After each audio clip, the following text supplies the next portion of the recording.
This is the second annual Critics' Choice Association celebration of LGBTQ plus cinema and television. After a very successful first year, what changes or surprises can we expect in 2025? Well, I think in a lot of ways it's bigger and better and more important than ever. I think that, this is a very different time than it was just a year ago. The speeches were good last year. If anyone wants to go to heartv.com and watch that, they can. There was a lot of moving things. And a lot of people were saying, watch out, this is going to be rough, and then that, after things happen. And so this time, I expect we wanted to get Wanda Sykes and Niecy Nash in, a few years ago when the strike happened and pushed it back. Their schedules didn't work. So to honor them is a big deal for us, to finally get them their flowers this year. And then we have, of course, new people and new moments. And then we wanted to have an after party last year. We were going to have it thanks to the Fairmont, who wanted to celebrate Pride and is throwing us a after party after the ceremony. So those are going to be, really important things to us as an organization to have highlighted this year. Excellent. LGBTQ plus people have been vital in show business history in this celebration. How are you and the production best acknowledging that legacy?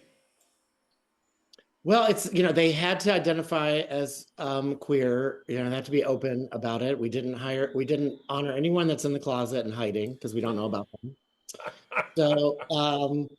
So it is, I was adamant about taking gender out of the categories the first time, and that's what we're continually doing. We're honoring non-binary performers that don't fit into a gender norm.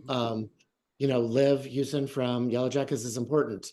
And I had met Liv on the red carpet at South by Southwest. So that was one that I was like, it's really important to honor somebody like that who is groundbreaking in some ways on a major, network like Showtime. So things like that were really important to us. So no gender, everyone, they're known as performers. That's what they're being honored for being queer performers. Very good. So, yeah. We are of different generations where attitudes toward LGBTQ plus people were different, causing great pain and closeting.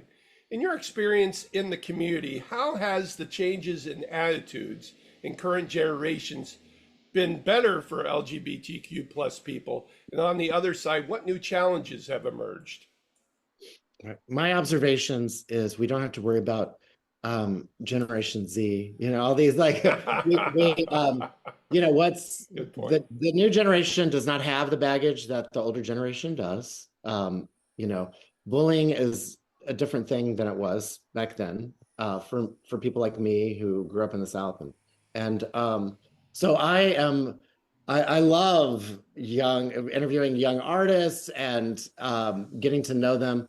And they are just different, than what some of the hurdles we had to go through. They're very open. And the more people that come out, the more normalized everything is. So for me, Pride is such a big thing to be out and open and honest. Well, do you find any challenges though with this new open?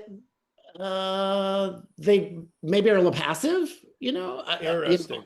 I think it's, Pride comes from a protest, right? And we're going to be marching out there at the Pride Parade in Chicago and all over the world.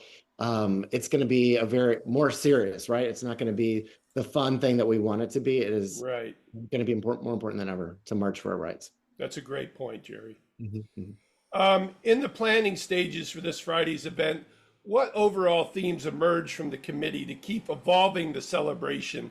And what does that mean to you as a critic who's been there for the community for over 25 years? It means a lot to me in general, the community, obviously, because of my past, being born gay, praying, trying to make it change, all of that, going through all of that. I since moving away from the South to be able to really march and be out there in the community and fighting for rights is just really rewarding for me. There's more things we always want to do with this celebration. We've been really exploring a donation aspect to donate to worthy organizations. And that's